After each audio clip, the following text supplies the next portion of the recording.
Greetings of the day. In today's topic, we are going to see about cone beam computed tomography. In simple, you can say this as CBCT. This term may be very new to you, so I'm going to give a deep description about this technology, cone beam CT, in the upcoming slides. Let's first move on to the first slide. So, what is cone beam CT? Why first we want to know? We want to know. Sir, Yeah. Voice ஃபுல்லா wind ப்ளோயிங்கா இருக்கு அந்த மாதிரியா sir wind ப்ளோயிங்கா Okay, I think this would be better now, right? now okay sir, you can proceed now. Okay, so see, first we have to see why 3D. So when we have already a technology and which is very cheaper in cost, like 2D X-ray, why we need to go for a 3D imaging? As I was discussing you with you yesterday in the previous class, so 2D image have lot of limitation.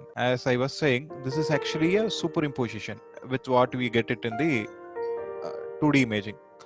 Okay, so to overcome all the drawbacks which we were facing with the 2D image, we are going for a 3D image. So 3D stands for a three-dimensional imaging. So which you can see in the all the axes like axial, coronal, and sagittal. So these three regions we can able to see in a better view. Okay, this will help us to increase the diagnostic accuracy and better understanding, which means like you can get into deep into the structure internal organs. Okay, so which you can go at any cross sectional, even you can go up to very thin slices, and you can go, and this will helps you to find out even things which are in sub-micromillimeter thickness. Second thing, and finally we are talking about the treatment planning. So once you acquire the image, so you can plan for the treatment. See, like if there is an lesion, okay, so we can able to find out the exact size of that, the particular part. Like I can say if it is like a tumor, we will be able to identify what is the size of this tumor. Okay, this will help us to plan our treatment accordingly. Okay, so now we are going to see what is CBCT. As I was saying, CBCT stands for cone beam CT. Okay, this is very similar to one CT, but there is a slight difference on the technology at which the images are being acquired. Okay, so currently this particular technology has been mainly used in the maxillofacial imaging, which means like our entire face, and which means like this is also included on the ENT aspects. It is a form of X-ray computed tomography. As this is see, the raw component which you are using here in the machine is the X-ray, which is the prime source of imaging. Okay, so only the difference is like with the 2D, we'll be getting only the 2D image. With the computer tomography, we'll be getting the 3D image, as we can go into thin slices as per our wish. And as its feature, see, X-rays are divergent, divergent forming a cone. I will explain you what exactly is this point in the upcoming slides. So with this, in this presentation or in this class, we are going to cover all these topics, like what we have seen, what is ABCT, and next we are going to see its history. We have discussed about why 3D and how CBCT works. So these are the different topics which we are going to cover in this class. So history, when it comes to cone beam CT, this was first introduced in 1996. However, it came to commercial market only in 2011. This was first invented by a company called Newton. And now there are a lot of companies been manufacturing this particular technology, and it is very cost-effective technology in terms. But there are ultimately there are a lot of there are some drawbacks also there, which I will tell you what exactly are the drawbacks of this cone beam CT system and what are the advantage of having a cone beam CT system. See, here in this picture you can see a two pic. Okay, so one which is actually a regular CT, which we have seen which we can call it as a medical CT or as a conventional CT. In the second picture, what you are seeing here is the cone beam CT. Is the difference is with a regular medical CT, there will be a spiral. I mean, X-ray will keep rotating on a spiral axis. Okay, which means like we'll be keep rotating as you seeing in the picture. But whereas with the cone beam CT, there will be only one rotation. With a single rotation, the image will be get acquired. But whereas with the conventional CT, or I can say it is a medical CT, there will be multiple rotations. It depends on the area which you are going to get covered. But whereas with the multi cone beam CT, it is a single rotation. With a single rotation of of about 270 degree or up to 360 degree, it will acquire in volume. So here you can see the difference between the medical CT and CBVT or CBCT, both are same. So cone beam CBVT stands for cone beam volumetric CT. Okay. If you look at the cone beam CT, see this cone beam. I mean, like with the medical CT, it keeps rotating, which means like for every rotation, it will acquire a slice. Okay. After that, it will form as a volume, as you hear in this picture. See, like with the breadths, thin slices. It will acquire the image as a slice first, and it will form a volume. But when you look at the cone beam CT, this will acquire as a volume first. Okay, then as per our convenience or as per our requirement, we can slice into different angles. Okay, that's why you can see that bread in the first pic, it will be like as like an volume. Okay, there is no any cuts. Okay, as it is in a single rotation, it's just picking this volume. And whereas in that second picture, you can see as per our convenience, as per our slice thickness which we are require. This the better the slice thickness of this particular technology, it can go up to 75 micron meter, which you cannot able to imagine at all in the medical CT. So this you can just assume there's 75 micron meter of thickness, which we can go and see the resolution would be with the cone beam CT. Yes, of course, there are a couple of drawbacks are there, which I will discuss you later. So this is the exact setup of the cone beam CT machine. Okay, so whereas in the CT you might have seen in a medical CT you might have seen the people will be asked to lie down in the supine position, and the gantry will rotate around the body, and the image will be acquired, and there will be multiple rotation. But whereas if you see here, in the cone beam CT, 90% of this cone beam CT will be get acquired in a standing position, or for the convenience of the patient, there will be an option to sit. Okay, so the patient should be placed between a sensor and the X-ray source. So once you select the area which you want to scan, okay, so the machine will do only one rotation. Depends on the manufacturer. There will be like with the 270 degree rotation also will do, or sometimes it will do an entire 360 degree rotation. Okay, so what are the components used in a cone beam CT machine? So there are the three main components which are being used in the cone beam CT machine. So one is the X-ray generator, so which is the ultimate source for acquiring an image. Okay, and second one is the image sensor. So image sensor helps to acquire, or maybe I can say to capture these rays which got penetrated and passed out of the organ, or I can say subject. Okay, and third one is the image reconstruction. So image reconstruction is a huge process where after the image has been acquired, so you will not be getting the image immediately. So there will be a process of reconstructing it. Okay, so these are the three components. So this reconstruction will happens on a PC workstation. These are the three things which you can. These are the main three components of a cone beam CT machine. X-ray generator. So for like every radiology, for every radiology equipment, cone beam CT works on the principle of X-ray. Okay, so as you know, like how X-ray will be generated is been produced. So when we are applying a high voltage between the two element like anode and cathode, so this will produce an X-ray. Okay, so this is very similar as what in the last class we were saying about this X-ray. The same function is being used here. Okay, so with this machine, so you can there are certain factors which you can be controlled manually, and a couple of factors will be taken care automatically. There is something called scout images. What does it mean? Like before you are exposing a patient, machine what it will do is it will just take a 2D image. This same feature is there with CT also, medical CT also, and I can say it is a very common feature as the scout image. before acquiring an image on a 3D, okay, the machine, see, if you assume like if you want to cover only the maxillary sinus portion, so we have to select, we have to mark the maxillary sinus portion in the workstation or on the software. So machine first will take an image with a very less exposure and the 2D. So this 2D view will give you an better idea, like which all the portions are getting covered on the selection we have made. Because when you are selecting when we are directly exposing a patient on a 3D mode, so there are chances of, there will be a high radiation, which in case after a radiation, after passing a higher, heavy radiation to the patient, and later you come to know that you have marked a wrong part, then it is actually not advisable and it is harmful for the patient. So this to avoid, so in order to avoid such complications, okay, so we are doing a scout image. So scout image will do with a very minimal exposure.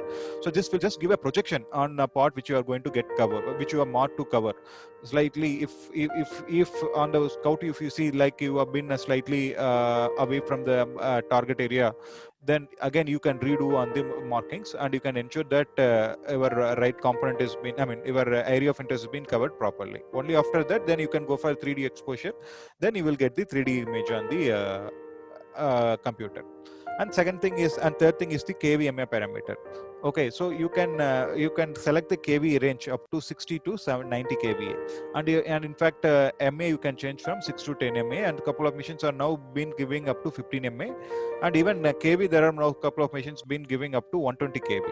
Okay, so and there are two types of bin generators are being used. This varies from company to company. What is the pulsed X-ray generator, and or they will be using a continuous X-ray generator. Okay, so this rotation I was telling, no, in a single rotation, this machine will do an image acquisition. This will do rotate a 180 degree. I'm listed as 270 degree here in this presentation. This will even go for a 270 degree restoration or a 360 degree rotation.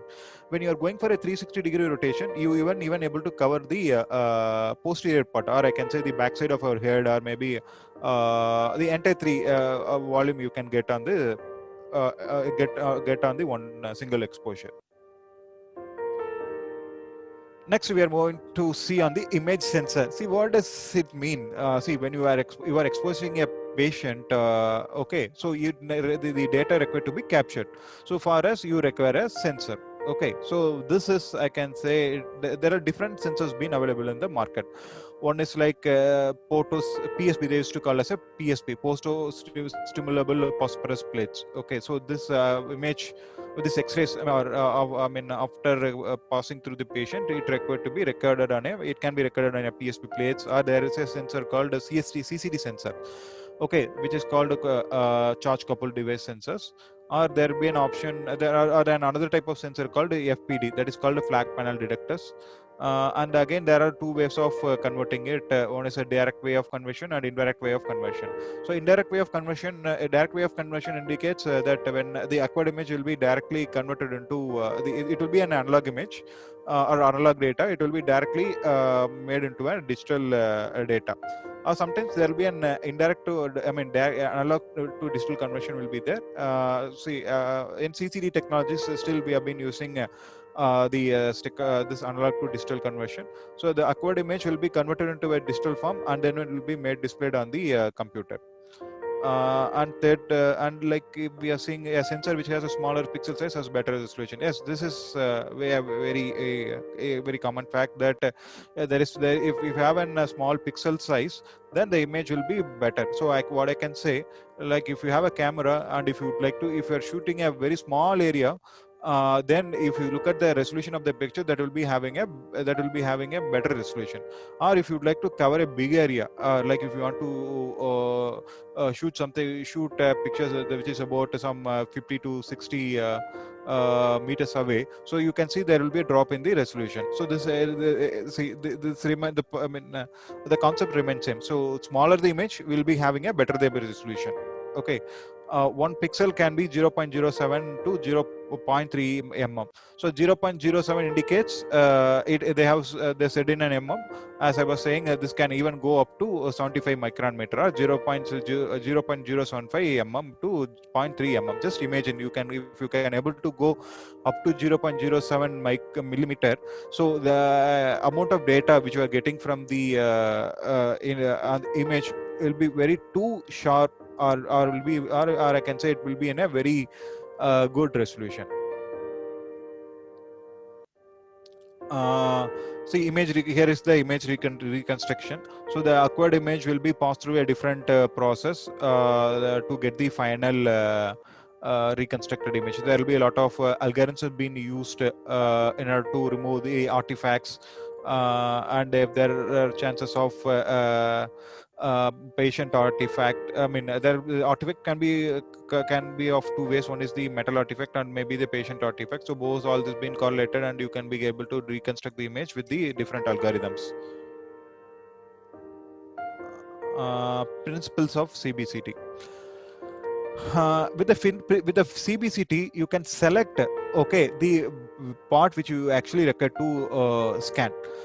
If your part is very limited to a small area, you need not to expose this to a large area. Okay. Assume like if you want to scan only the TMJ of your in the maxillofacial region, you can limit the exposure only to the TMJ region.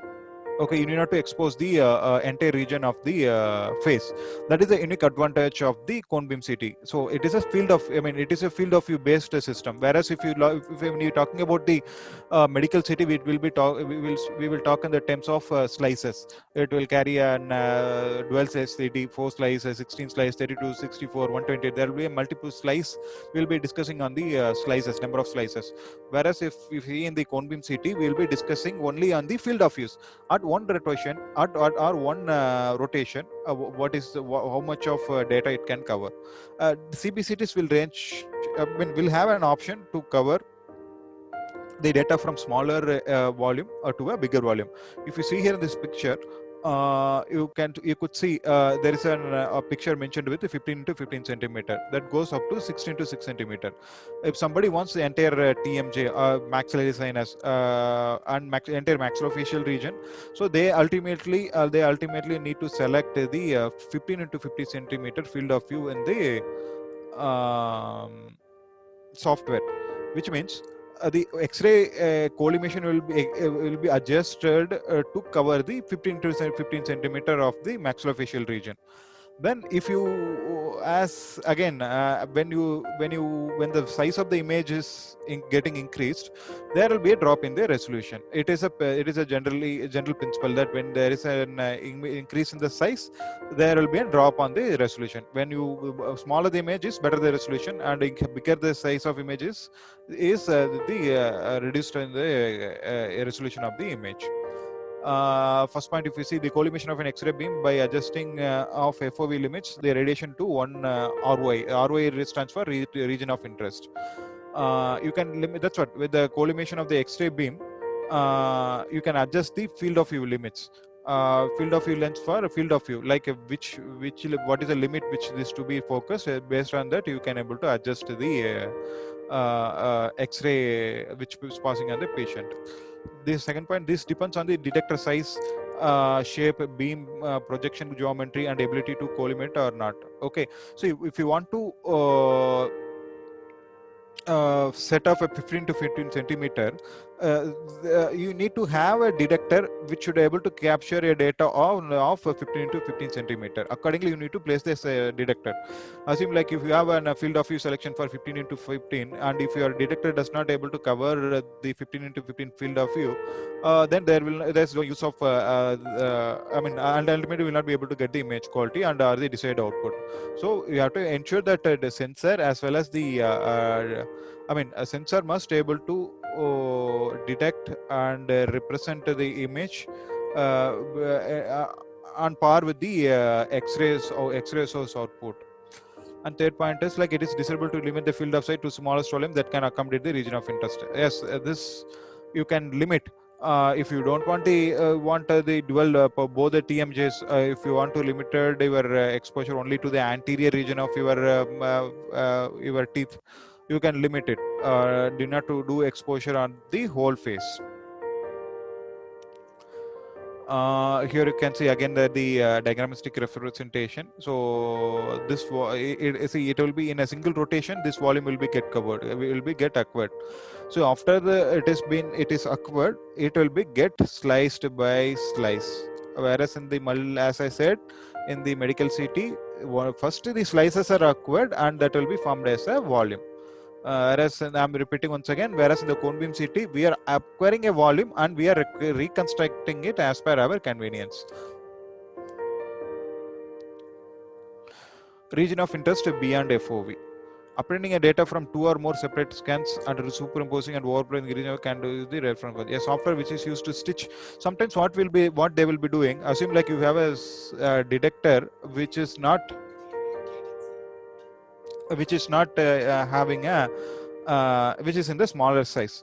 What they will be doing, they will make the X-ray, this sensor to rotate to twice. If you want to cover the entire maxillofacial region, so they will make the sensor to rotate it 2 times. The first time what it will do, it will run and it will just capture the image from, assume like a mandible to maxilla and mandible. Okay, so then at the second rotation it will cover from mandible to orbit region.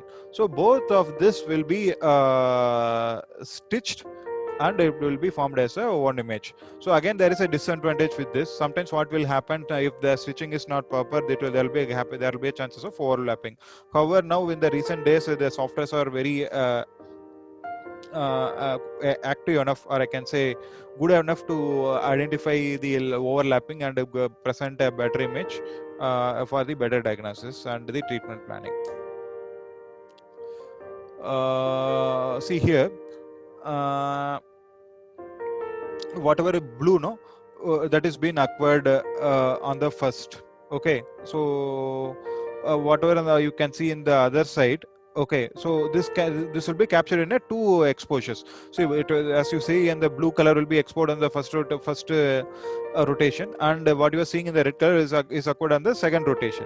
So both will be merged together and it will be formed as a one image, and you will not be finding any differences between these two acquisitions, and these softwares in the recent times made it more efficient.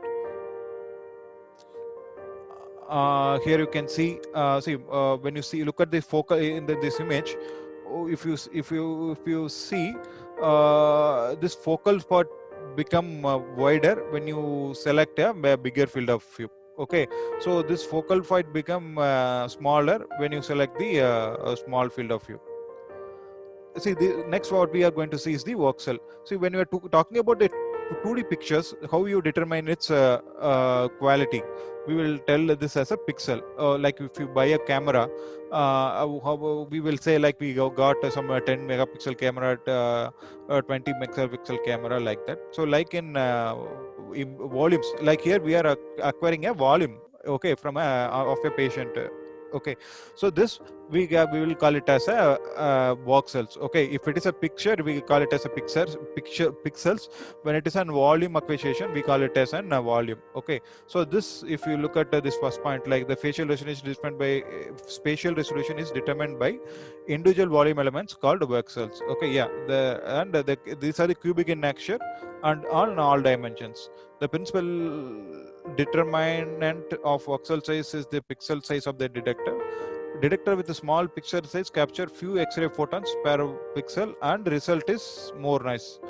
To balance it out, a good sensor has a high dosage of radiation. So here is an CT image which has been represented with a pixel and voxel. As I said, pixel is the for the picture element, and voxel is for the volumes. A grayscale. So what we will know about this grayscale? See, grayscale, as we all know, it is a differentiation between the black and white. See, more the grayscale, we'll be having more shades. Okay, so the earlier stages we will say, if it is, assume like if somewhere it is mentioned as 2 bits, which means like we will be able to the entire image will be acquired in only 2 colors. One is the entire black I mean, one is entire black and one entire white. So with these two colors, when you are getting an image, you will not be able to make out anything. So gradually, when there is a more number of pixels, grayscales being increased, means like then there will be better chances of getting more shades. So with a 12-bit detectors, it is capable of acquiring 4096 shades of gray. Okay, a 16-bit detector can identify about 65,563 shades of gray. Okay, so more the bits, which means like you are will be getting the better image contrast and the better image shades on the acquired image. Exposure shading. So there is something called ALARA principle. ALARA stands for as low as radiation admissible principle. Okay, so we cannot just like that exposure patient with whatever the exposure time limit, I mean exposure which you got for the equipment. This is actually a standard principle set by the global organizations. This is in order to ensure a right amount of radiation being passed amount. Only the required amount of radiation is being passed on to the patient, so that we will not be getting any harmful effects. See, ultimately, yes, there are some harmful effects, but we should be limited. It should be limited and should for the purpose which is we intend to use.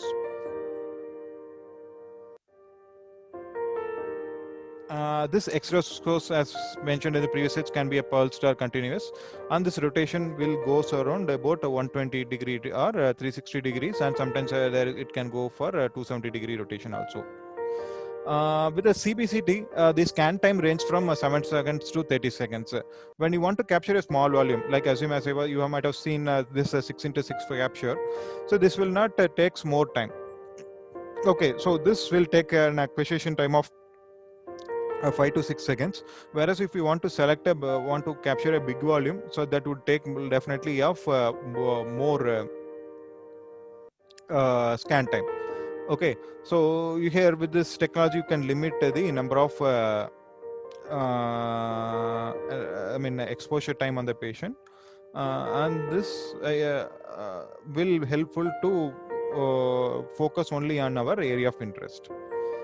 Whereas if you see in a medical city, you might have seen this acquisition differs from case to case. It may take minimum 2 or 3 minutes, and further there will be some reconstruction time. Of course, here also there will be reconstruction time, depends on the volume and data quality which you have been chosen. So there will be three type of data quality which you can select before acquisition. So one would be the low resolution, high resolution, and standard resolution. So with the low resolution, what will happen? The acquisition time remains same, but reconstruction time would differ. Okay, with the low resolution, what will happen? You will be able to get an image quality, reconstructed image at a very lesser time. If an high resolution takes about 1 minute to reconstruct an image, whereas when we are going with a low resolution scan, that will take I can say about 20 to 25 seconds to reconstruct an image. With a standard scan, that would take about 40 to 45 seconds, whereas with the high resolution scan, that will take about almost 60 seconds. This again case to case, depends on the processor and other things are being involved.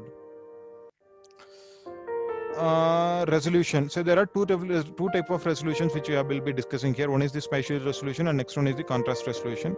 So spatial resolution is the ability to visualize the difference between two objects of the different radio density. As this to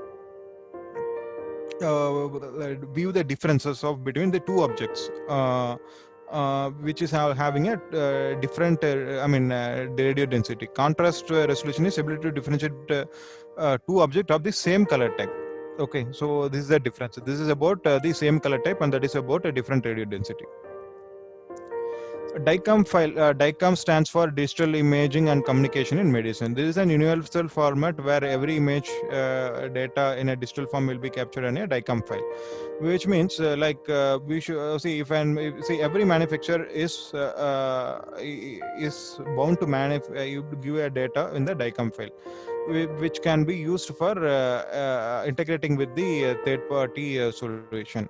So it cannot happen like if an X company is having one machine, he cannot do at one on his own format of generating an image, and that would create a lot of confusion in integration, and that would cause severe inconvenience to the patient as well as to the medical practitioners. So hence there was only one format being used universally, that is called a DICOM format, that again stands for digital imaging and communication in medicine. Okay. Anyway, so if even commercial, even if you take conventional CT or maybe medical CT, everything will works on the same data. Artifacts. See, these artifacts are very common in the CT imaging. See, like if a patient is having some implants placed in his body, okay, the X-ray when we pass the X-ray on a part or organ where it covers the implants, there will be a scattered radiation. Okay, so that would affect the other neighbor tissues or the neighbor parts, and which will make which that part also not been able to visualized properly. So to remove all those artifacts, there will be some special type of algorithms are being used in nowadays to remove the artifacts. Okay, that we will call it as an artifact reduction algorithm. If you see here, any distortions or error in the image that is unrelated to the subject being studied. Yes, if then that artifact can also be an movement artifact. Okay.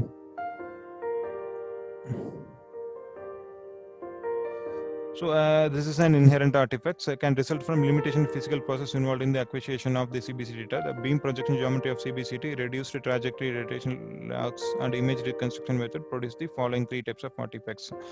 The one is the scatter artifact, then is a partial volume averaging, and third one is the cone beam artifact. So here they have mentioned it for a different exposure. So the first one you can see it is for the 10 MA 10 milliseconds, and second one is for the 80 MA 10 milliseconds, and third one is for the 10 MA 10 seconds.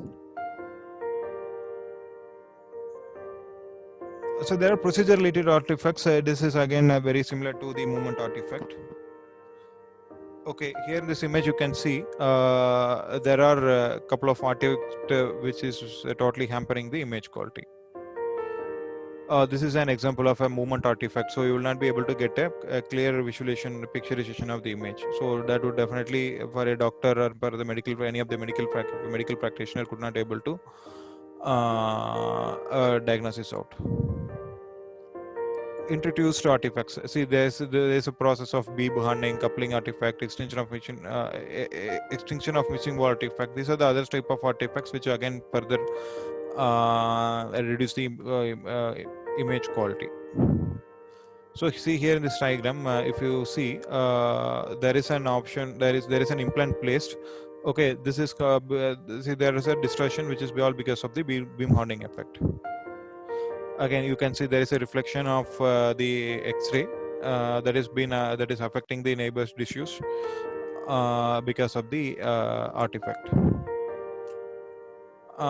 Here they have mentioned about the effective radiation doses. So if the radiation, the radiation dose is measured in microsieverts for an FOV, which stands for full field of view that is greater than 15 centimeter coverage, which will ideally must have an microsieverts of 52 to 1073. So you can see when it is getting lower, that exposure parameter also coming down. So for 15 centimeter, we are getting at about 1073. When you look at 10 centimeter, less than 10 centimeter, you could see this is at triple 3 microsieverts. When you look at the medical CT, so this is at 1600. Okay, so the range between 426 to 1600 microsieverts, which is very high when comparing it to the medical CT. That is the conventional CT. Here is a very good comparison between microsieverts, which is required to acquire different components across on our human body. So it starts from abdominal region, bone, central nervous system, chest, and dental X-ray. Again, it is a relative dose. So it depends on the area which you are going to scan. That exposure parameter will get varied. Okay, so patient selection criteria. So while a patient come for an examination, so you have to select. There are lot of factors you have to check. So if a patient is a fatty patient or like is a bulky patient, so you have to ensure that a proper radiation, proper KVMA parameters to be selected. And if it's like a lean patient or if it is a pediatric patient, there must be separate programs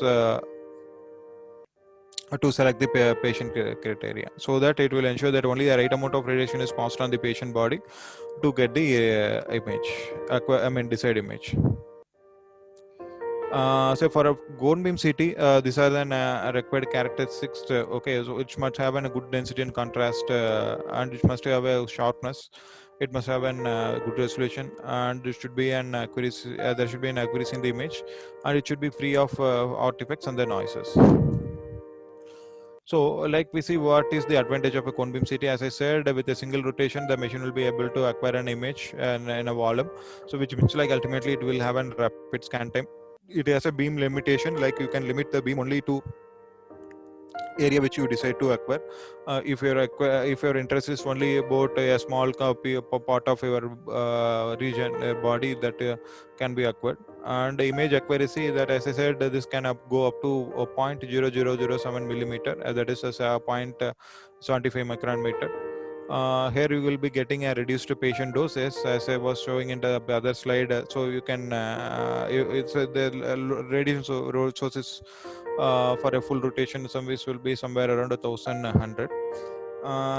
It will be having an interactive display modes, multi-planar reconstructions, reformatting, and it will have an 3D 3-dimensional volume rendering, better image with the spatial. See, this cone beam CT will be having a better spatial resolution. And when it comes to the price, so this will be very economical, and when comparing with the CT, with the commercial CT. But what are the other disadvantages? So there will be definitely scatter radiation which will be present in the images. And third and second one is the artifacts. So however, we will try to use multiple algorithms to reduce the artifacts. Still, you can see if there is a chance of artifacts. That could be because of the implant, or maybe I would say because of the internal factor, or maybe the external factor. And there is some chances of the motion artifacts. So when you make the patient to stand, so the patient ultimately sometimes may not be able to stand properly. So moving here and there would definitely cause the movement artifacts. Scan volume insufficiency. See, this all very limited to a particular field of view. A field which we are selecting. If the field of view sometimes may not be sufficient to cover the required data, so hence we would say this will be having an scan volume insufficiency. See, with the cone beam CT, there is an drawback that you cannot able to properly view, or sometimes I will say there will not be a chance for getting an soft tissue images. Again, the image noise is detrimental. As a guideline for CBCT by Sedentex CT. Principles, see, while you have to acquire, so you have to go for different, you have to follow these different principles. So as you see here, CBCT machine should go regular routine checks, European guidelines for radiation potency for staff. So we need to take care on the all aspects. It's not just only we are exposing, like we have to ensure like we are giving a right patient to the right radiation to the patient. Okay, and we are not exposing it to an area which is not desired, or we are not requiring it. Okay, and you have to maintain all the safety precautions within the site where the machine is involved, when it is installed. And you have to do regular periodic check for the equipment to calibrate. Sometimes what will happen, there are some technology which often will get where the calibration maybe get disrupted. Okay, so you have to make sure that what are the radiation what are the equipment you've been using, that been properly calibrated on time to time, so it will be getting a better resolution as well as uncompromised image quality.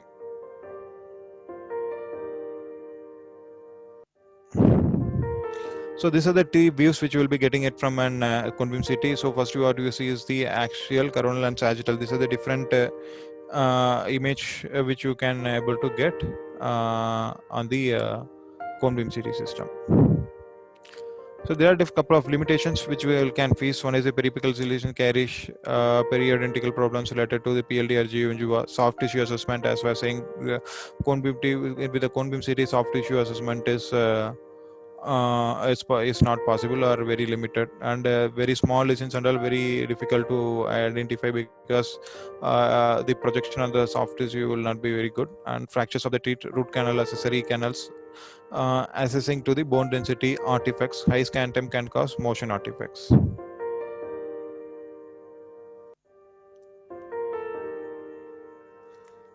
So these are the different CBCT machines available across worldwide. So here is they have placed an sample skull, okay, to just to acquire and see how this can be able to can be acquired. Here you can see the different views of an acquired image. So you will be having an a 3D image of an acquired data. Then there will be there will be the three projections. One is the axial, coronal, and subjective projection. You can see in the same screen.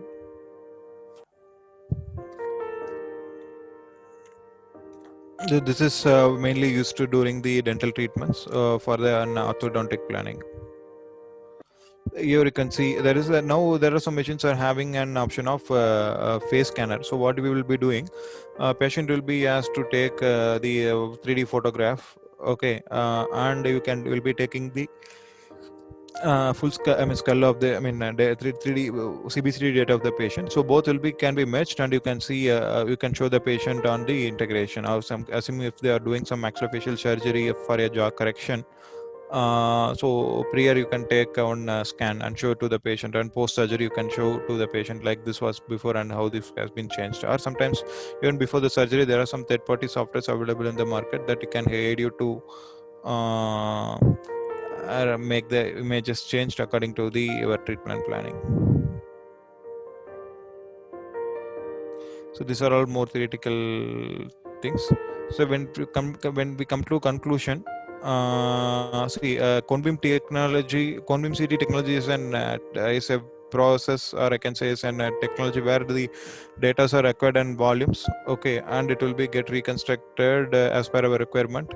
Here you can see the scan time is less and radiation is also less when comparing with the medical CT, and I would say then however there will be a drawback in accessing the soft tissue as we want. That is all about the cone beam CT. In the next class, we will see with the different equipment and its application and that's its whole process. Thank you, sir. Thank you very much, sir. Yeah, Mr. Pandian, thank you. Thank you.